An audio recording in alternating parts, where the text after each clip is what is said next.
Hello, everybody. Welcome to the Buckeye Weekly Podcast. I'm Tony Gerdeman here, as always, with Tom. Tom, how's it going?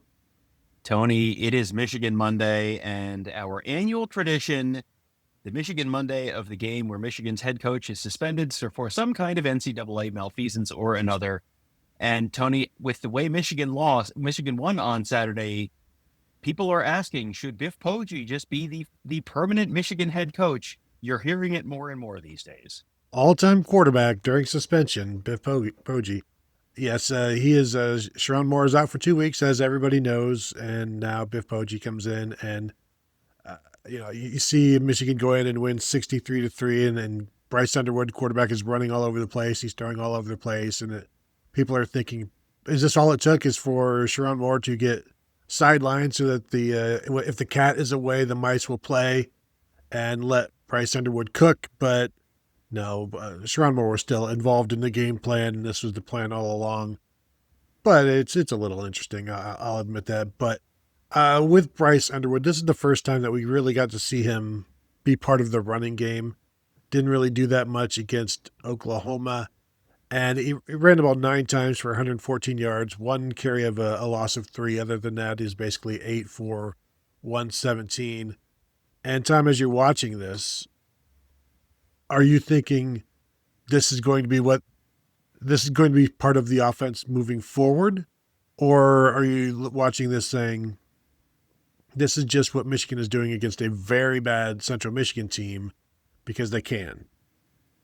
I think it's got to be part of the offense moving forward, don't you? Because I think it opens up a bunch of other stuff in the run game. And it also, he's dangerous in the open field. And I don't think if you're going to just use this once, I think you break this out against a team where you're concerned about it. I thought it was bizarre that it came out in this game and not against Oklahoma, where you might need it to come out, or next week against Nebraska, where you might need it to come out next week against Nebraska and maybe catch them a little bit off guard. Now it's on film. He's a great runner. He's a dangerous weapon with his legs. The thing that I keep looking at and going, don't like that is, remember game 1 where he kind of ran out and blocked for an end around to a wide receiver or running back or whatever it was. And everyone's like, oh, look at him. He's not scared of contact. That's great. But also, he's really the only quarterback on the roster. He is still the only quarterback on the roster who has thrown a pass this year. So if he gets hurt, that feels like that's a real problem for Michigan. And he's great running the ball. And I'm just pulling up the box score now. He ran the ball a lot. He was the first Michigan quarterback, 9 carries, 114 yards, 2 touchdowns. First Michigan quarterback since 2013 to run for more than 100 yards in a game, which is crazy. But he's a great weapon with his legs, but boy, he doesn't slide, does he? He sure does draw a lot of contact, and he'll run and he'll get hit by 4 different defenders on the same play. And it's like, that's probably okay with Central Michigan, unless someone falls on your leg weird or hits your knee weird or hits your head weird or whatever, which can happen. But you're going to be playing bigger, faster, stronger players starting next week. I would get my butt on the ground if I were you.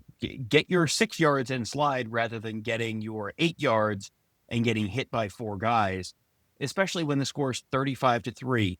Get down, dude. Go find the sideline. He had multiple plays where he's getting drilled by a bunch of guys, and it's just like, I don't like that. I don't think that is a good long-term plan. Yeah, in the first 2 games, so against New Mexico, he carried the ball 2 times for -5 yards. Oklahoma 3 times for -1 yards, and then boom, 9 for 114 in this one with 2 touchdowns. And looked like this should have been part of the game plan all along. But maybe it's just one of those things. We're easing him in, not asking him to read the pull and the run plays, things like that. But going into Nebraska, this is a 3:30 kick, I believe. And this is going to be the biggest game of Matt Rule's Nebraska career, and I'm looking forward to that one. I absolutely think that he has to be part of the running game moving forward. And Justice Haynes went for another 100 yards in this one. and 14 for 104, long carry of 20, and Bryce Underwood had the long carry of 28. But overall, like, the second half got way out of hand. Michigan ran the ball 55 times for 381 yards. 8 different guys ran the ball, and I could name some of them. You would only recognize 3 of them. And the last 29 snaps were runs for Michigan.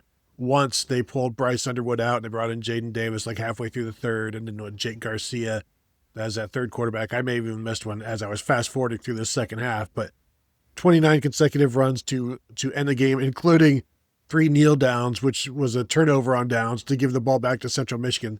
So this is a very sportsmanship like game.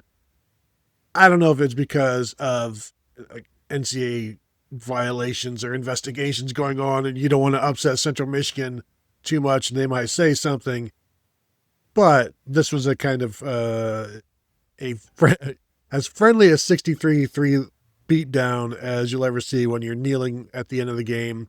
You're just running the ball with walk-ons. You're like, go ahead, let's have a running clock if we could, and let's get out of here, because this one was over very early on, but the game just kept going and going and going. Yeah, this was one where I watched the first half before the Ohio State game, before we got busy doing stuff for the Ohio State game, and it was like, oh, this is a bad Central Michigan team. You know, we saw Ohio State play a pretty decent Ohio team, and there's a broad spectrum of teams in the MAC, and Ohio is kind of at the top this year. I think we do need to kind of revisit New Mexico from week 1, where we were expecting New Mexico to be one of the worst teams in FBS, and they have shown that they are absolutely not. And I think Michigan deserves more credit for this one. Central Michigan is like Grambling without the band. Like, Central Michigan looked like they had like, oh, we have football. We have a football game at Michigan today. You get on the bus. We're going to go. Does everybody have a ride? Yeah. Does everyone have a name tag? We need to get, I mean, some of that gets credited to Michigan, but also this was one of the most pointless football games I've ever seen. Like, Michigan's usually good for one of these every year where they play a directional Michigan school, and it looks a lot like this. And this was definitely a game that looked a lot like this.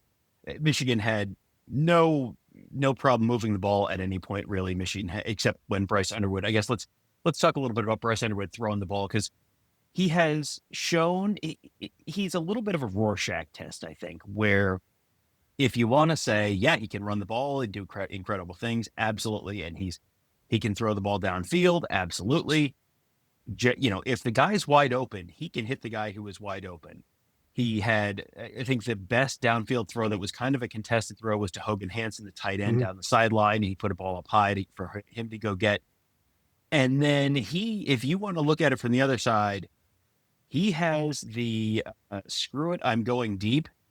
He has that gene in spades right now. And there were several times when he threw into double coverage downfield, because it was like, I have decided in Huddle where I'm going with this football, and you can't talk me out of it. So I'm going to just heave it downfield. And one of them almost got intercepted. The other one did get intercepted. All in all, he is still a talented quarterback, but he is a talented freshman quarterback. Yeah, his first pass of the game was a deep shot in double coverage. That was an interception that was dropped, diving interception. Guy didn't come down with it. And then the interception that he did throw, that was the YOLO ball into, I think, triple coverage at that point, just because, and wasn't really open. And Michigan right now doesn't necessarily have the kind of receiving weapons that you would just throw the ball downfield to just yet. Maybe they can get there, but you need to save those for the one-on-one situations and hope somebody can turn into Nico Collins and go from there. But even back in the Nico Collins day, you're not necessarily throwing it up 1-on-3 for him. But overall, for Bryce Underwood, he still will throw back across his body a little bit and just whip it, and we'll see how effective that becomes or doesn't become in Big Ten play. I'm looking forward to seeing what is the real Bryce Underwood because against New Mexico and against Central Michigan, he's completing over 60% of his passes for about 240 yards a game, a touchdown per game, and then that lone interception. Then you contrast that with Oklahoma, where he was 9 of 24, 142 yards, and never looked comfortable. I'm not saying that that's going to be Bryce Underwood all season long.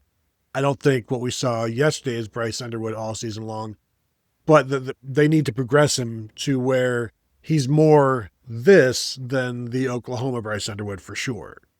Well, I think when you have a guy who's got the physical tools and who's in his true freshman season, to me, it's pretty clear good things are coming. You're seeing some good things already. He's going to stop doing some of the stupid stuff at some point. You grow, eventually you stop being a freshman. That is a famous college football thing, a coach thing is the best thing about freshmen is they eventually become sophomores. He will eventually become a sophomore. And you'll see better decision if you're going to spend more time in the film room. You're going to figure out, okay, I used to be able to do this in high school. This doesn't work anymore in college. Or I used to be able to do this in non-conference and I can't do this in conference. You'll sort of figure some of that stuff out. The talent around him, the running backs they have a couple good running backs. Justice Haynes looks like he's doing really well. This was about as good as Jordan Marshall has looked, I think. He had real quick burst on one touchdown that got called back on a holding call by Andrew Marsh, where he just kind of shot through a relatively small hole.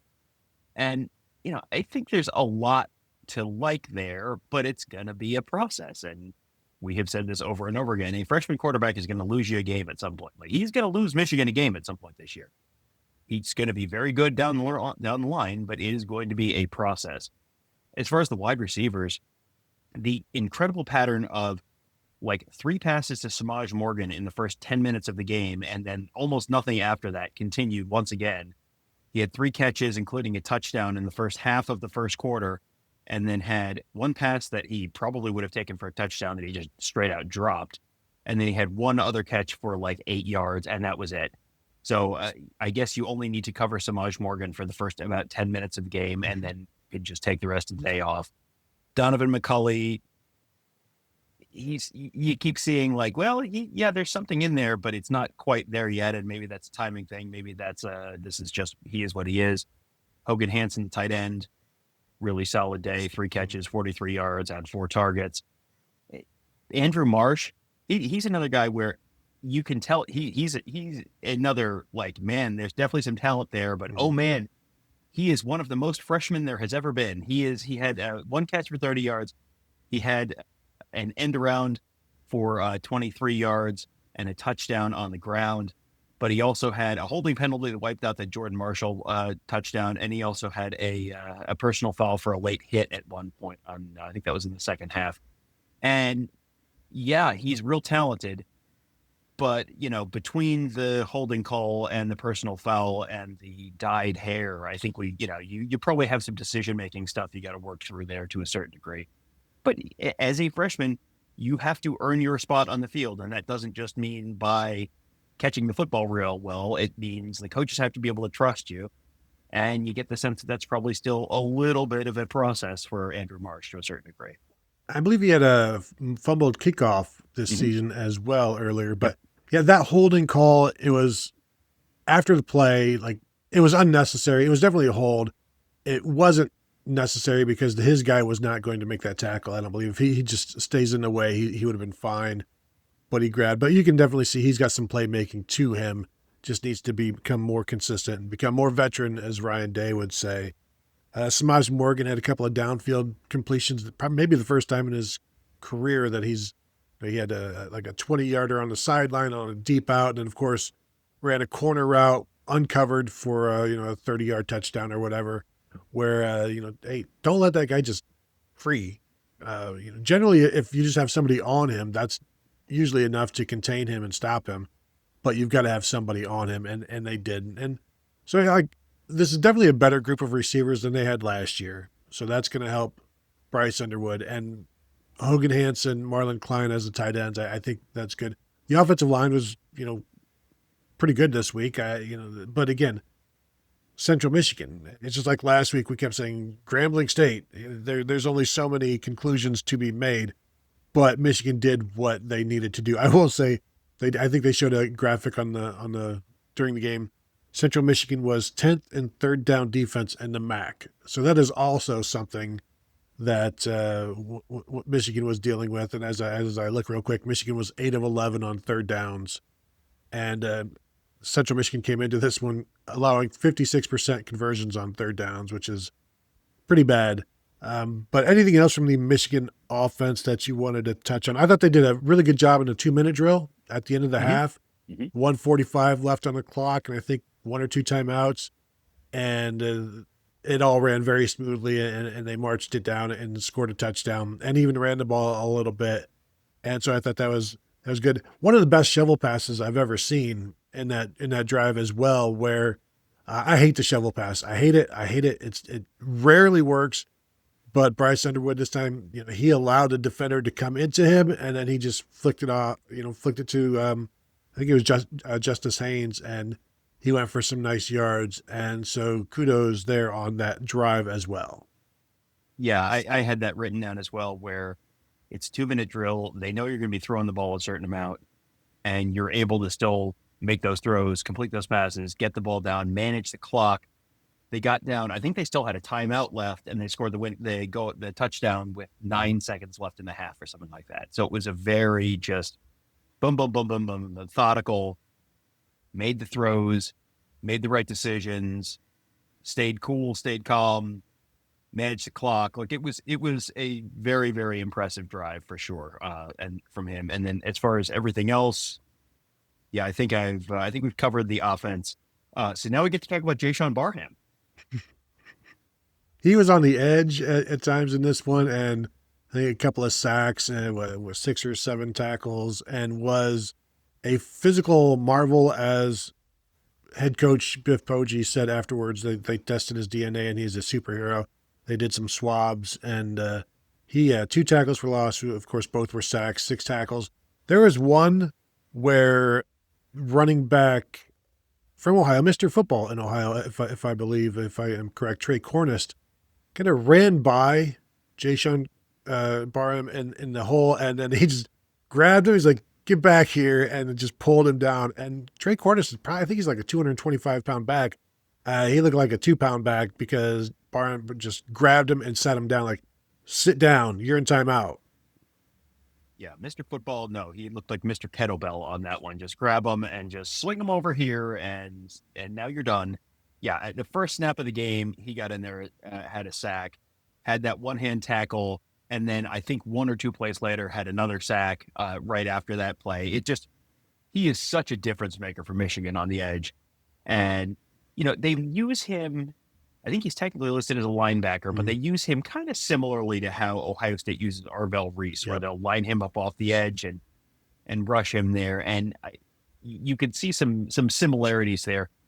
Barham's probably a little bit more quick, and Reese is probably a little bit bigger, probably, but it's pretty similar if you're looking for a comp from the Ohio State side of things as to who he is and what he can do. But yeah, he is a big player. And they didn't have him for the first half against Oklahoma because of the targeting call. And that's obviously a big loss. I don't think that's why they lost at Oklahoma. But that, I think when you see him out there, you can see, yes, that is a big loss. He's really, really an important piece of that defense. I'm looking to see if there were the rest of the defense to me was just kind of like, yeah, Central Michigan looks like they've never played football before. And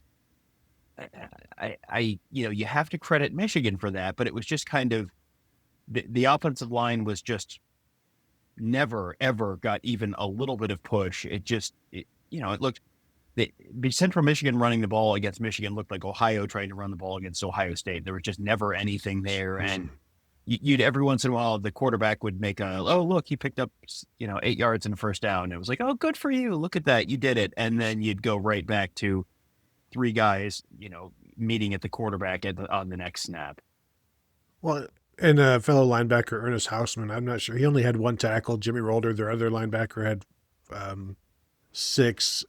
What the newest linebacker, and this is kind of a joke, is Rayshawn Benny, who is their defensive tackle, their 3-tech, who was lined up at times like 3 yards behind from the line of scrimmage, and kind of lined up at times behind another defensive tackle, and then he would just get a running start basically at the snap. And I don't know that I don't recall seeing that from them this season, but it was just interesting to see different alignments from Wink Martindale, who has, as you said, he'll run 3, 4, 5 guys on the line, and then Rayshawn Benny, the 300-pound defensive tackle, is lined up 3 yards from the line of scrimmage, and it looks like a blitz basically, but they're bringing 5, so there's a blitz coming from somewhere. But you've also got to remember this guy, and there was a couple times he came right through the A gap untouched and created some issues there. So that was interesting.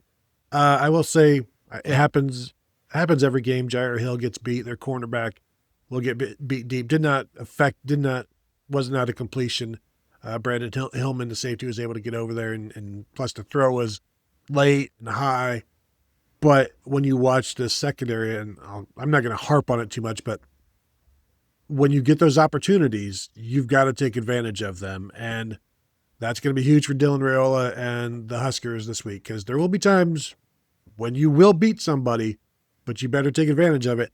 And I would advise you to score on that play as well, because if you just get it down to like the 18 or whatever, or get it down to the 7, good luck, because now things are just the drive has just begun. Basically, once you get down into the red zone against Michigan's defense, if you are Nebraska next week. Well, I broke down the play that you were talking about, and it was very, very similar to a play, I think, against Oklahoma last week, where it was basically in the same spot, and the receiver had a couple steps on the corner, and the safety was a little late getting over, but the throw against Oklahoma, the throw kind of dragged the receiver out of bounds. Like, he caught it, and then his next step was out of bounds. This one, the throw was just late and behind the receiver, so that let the defensive backs catch up. But yeah, if the throw's there, that's potentially on either of those. That's potentially a touchdown. So yeah, I think that's something to kind of keep an eye on. I thought it was interesting. They talked about Rod Moore on the broadcast. They showed Rod Moore on the broadcast. And I think it was Jake Butt said they were hoping to get him back, quote, soon-ish, which is like, soon is, hey, by the end of the month, maybe, or the next 3 weeks or so. Soonish is, well, probably sometime this season. He's practicing. He was wearing pads in the game. I was like, oh, good. So maybe he's actually going to be coming back soon. And then he said soonish, and I went, I don't know that is a lot less encouraging than him practicing and him wearing pads on the sidelines. Well, and they're pretty cryptic about giving you too much information on him. So, like, soon, even if it was like they've got a bye week after Nebraska, do you try if he's ready? Do you play him against Nebraska? Is that the first game you want him playing, or do you want him to just? We'll give you one more week, which actually turns into 2 more weeks, which kind of 3 more weeks, and then we'll get you going. And then your first game is against Wisconsin on October 4th, rather than your first action of the year, when your timing isn't necessarily there, is against Nebraska, which has been playing well, and it's going to be a unique environment. So he's a veteran. They're comfortable with him. If he's ready, maybe they just let him go, but I have no idea if he's actually going to be ready. This has been just an ongoing thing, and I guess we'll know when he's out there, but I'm not really like holding my breath for it. Is it going to be this week? Is it going to be this week? Because there's no indication that it will be. Well, and this is one of these things that college coaches love to screw around with. And I go back to Cam Rising, the quarterback for Utah a couple of years ago, where it was, Kyle Whittingham would come into press conferences every week and say, well, we're going to have to, we'll see how he does in practice this week, and it'll be game time decision.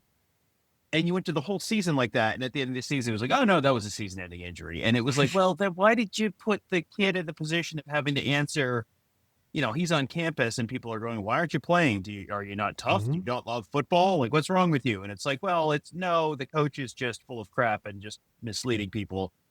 And you're putting someone in that spot. And I'm not saying that's what's happening here, but it's more broadly like coaches get real cautious with sharing anything to do with anything with a player's health or when a player's going to come back. And I think a lot of it just is gamesmanship stuff.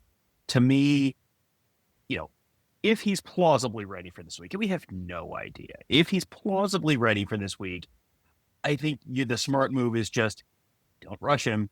Take the extra. If you can play him this week or play him in a couple weeks and give him a couple extra weeks to make sure he's really okay. And you're I think there's no real rush at this point where, I don't think the Nebraska game is a make or break game for Michigan season. So I would be cautious with that. But I've said that with a bunch of guys in Ohio State. And, Kenyatta Jackson should probably just sit out the Grambling game because what's the point? And then he's out there playing. And so, that's not, coaches are not always going to be overly cautious with this stuff. But, that would always be kind of my inclination with, man, it is a long season. Don't rush it. Yeah, the last thing for the defense that I have is Brandyn Hillman, safety, big hitter, as we've talked about before, had a really nice 4th down stop at the Central Michigan, I think 34. It was 4th and 1. They threw a screen, and he fought through his guy and made the stop. And, kudos to Central Michigan for going for it in the second quarter, down 21-0 from their own 34. It did not work for them, however, because Brandyn Hillman made a very good play. He's just so physical and a guy that you really, really like. But again, I'm not convinced that the Michigan secondary can hold up. And we need to see more from the pass rush as well. You need to see more from Derek Moore, from TJ Guy, who are both pretty quiet in this one. Very quiet, in fact. And I'm just scrolling right now. Did TJ Guy actually play? I'm pretty sure I saw him out there. Yeah, and certainly Derek Moore played. But again, these blowout games, you get guys in and out as quickly as possible. Tom, anything else on the secondary before we talk about Dominic Zvada missing another field goal? Well, and I do want to come back to, I had one note on Bryce Underwood that we'll need to come back to at the end. But yeah, I have a note where Dominic Zvada hurt, ? Like Dominic Zvada does not look like Dominic Zvada. And Ohio State went through this last year where Jaden Fielding was not 100% and just didn't quite look right all year. And they said, no. And then at the end of the year, it's like, yeah, he actually was hurt most of the year. I wonder if we're going to hear at some point, like, yeah, Dominic Zvada's got a little hamstring thing, hip thing, calf thing, whatever. He just doesn't look quite right because he is automatic for everything out to at least 50 or 55. And this is 2 in the like 30-ish range. I don't know whether This 35. This was 47. So 47. Okay, 47. Okay, but he missed a shorter one last week or 2 weeks ago, and then now this one. He's a kicker who is consistent enough that you look and you're stunned when he misses a kick, and this is 2 in 3 games. So yeah, that's another one of those. Just keep an eye on it because a month from now he could be perfect for the next month, and then you kind of go, yeah, well, it was an early season fluke. Or if you see a few more like this, then you start to wonder what's really going on. And Underwood.